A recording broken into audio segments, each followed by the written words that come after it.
les différentes crises mettent vraiment en évidence la nécessité d'accélérer le mouvement de réindustrialisation de la France dont on parle depuis un certain temps.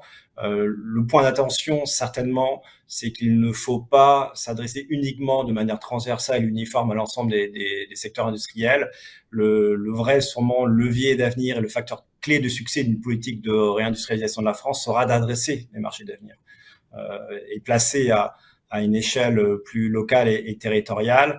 Il faudra certainement accompagner les entreprises et les industries existantes vers la conversion vers ces métiers, ces modèles d'avenir, mais également aider à l'émergence de ces filières, à leur structuration et puis également à l'émergence de nouveaux acteurs.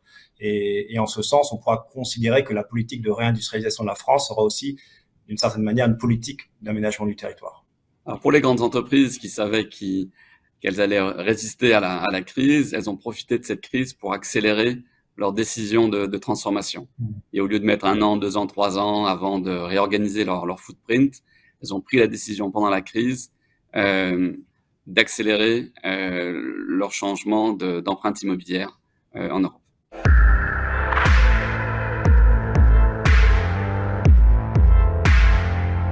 Voilà, on veut réindustrialiser la France, mais on a un enjeu de foncier. La loi résilience et climat, qui a un objectif de 0 artificialisation nette des sols, est un vrai enjeu pour la France et ses territoires. On est rentré dans une phase de sobriété foncière qui oblige les collectivités, les métropoles, parfois les régions, à définir leur schéma d'accueil des entreprises.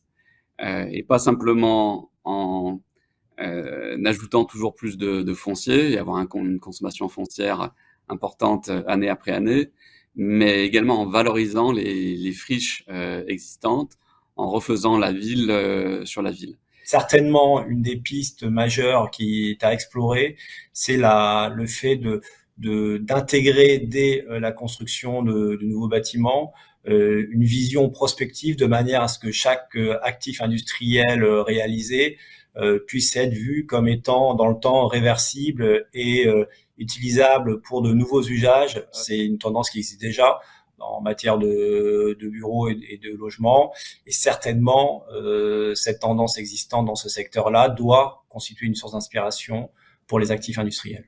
Donc aujourd'hui, c'est un dialogue à faire entre le national et les territoires, les collectivités, pour arriver à prévoir les surfaces qui accueilleront l'industrie du futur. Voilà, c'est comme ça qu'on arrivera à conjuguer le développement économique et le développement durable.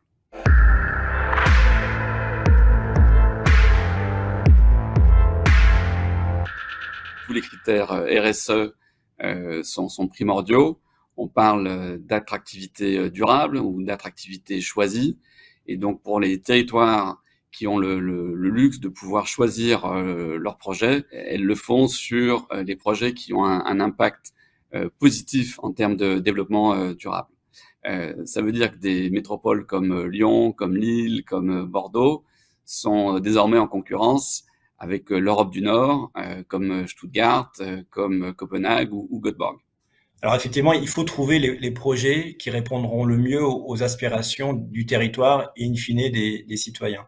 Et en ce sens, la concertation avec les habitants et la population locale est sûrement un élément important dans la prise de décision et dans le fait pour un élu local de rentrer en discussion avec des industriels pour que ceux-ci viennent s'implanter sur les territoires. La réflexion aussi autour des synergies que peuvent créer ces usines ou ces installations industrielles avec son écosystème est aussi un élément majeur pour que les éventuelles externalités négatives générées par ces implantations puissent s'inscrire dans un cercle vertueux. Pour prendre un exemple concret, ça pourrait être le fait de se dire que certaines implantations industrielles, de par la chaleur qu'elles peuvent dégager, sont autant de sources d'énergie qu'on peut réinjecter dans les propres réseaux de chaleur utiles pour tous et pour tout le territoire. Et donc, par ce biais-là, on se crée un système vertueux.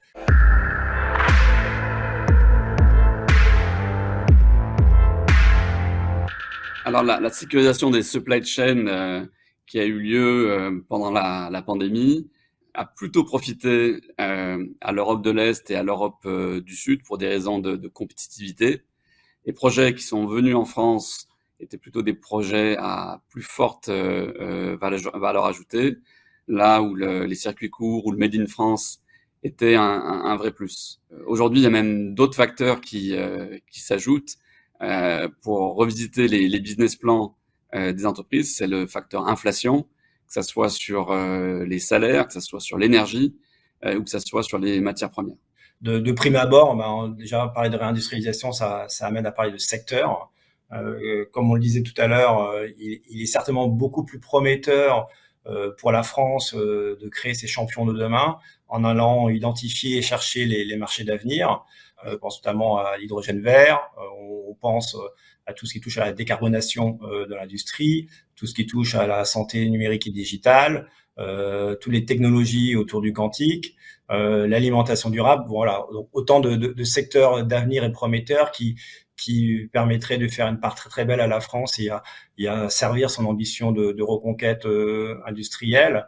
Mais au-delà des secteurs, il y a aussi, à mon avis, la typologie de réindustrialisation, au sens où il n'est pas forcément nécessaire de se dire que la réindustrialisation passera par l'installation de gigafactories, d'usines qui occuperont des hectares de terrain, mais plutôt de se dire que la réindustrialisation passera aussi par un maillage territorial de micro-usines au plus près des territoires. L'État a affiché ses ambitions en mettant 34 milliards d'euros de crédit pour financer la compétitivité industrielle de la France, à déployer sur 5 ans. Donc c'est une ambition extrêmement forte.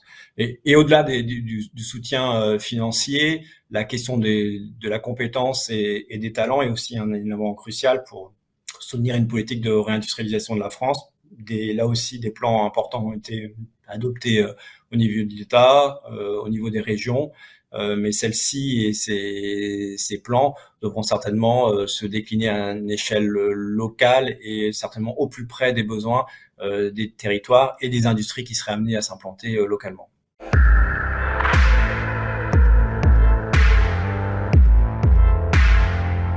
Aujourd'hui, dans les projets d'implantation industrielle qu'on accompagne au jour le jour, on voit également que des projets déménagent ou repartent faute de talent. Quand les chefs d'entreprise n'arrivent plus à recruter sur un bassin d'emploi, parfois ils quittent certains territoires en France ou en Europe. Donc l'enjeu pour la France, c'est vraiment d'avoir les bons talents au bon endroit. Certainement, une piste qui pourrait être développée, c'est créer des instances, des plateformes locales qui associent beaucoup mieux les industriels, les opérateurs de l'information, les collectivités locales. Donc cette association de ce triptyque-là qui permettrait d'assurer un meilleur continuum entre la recherche, entre la formation, entre l'industrie, donc in fine l'emploi, de manière à mieux adresser les problématiques des industriels et renforcer notre attractivité.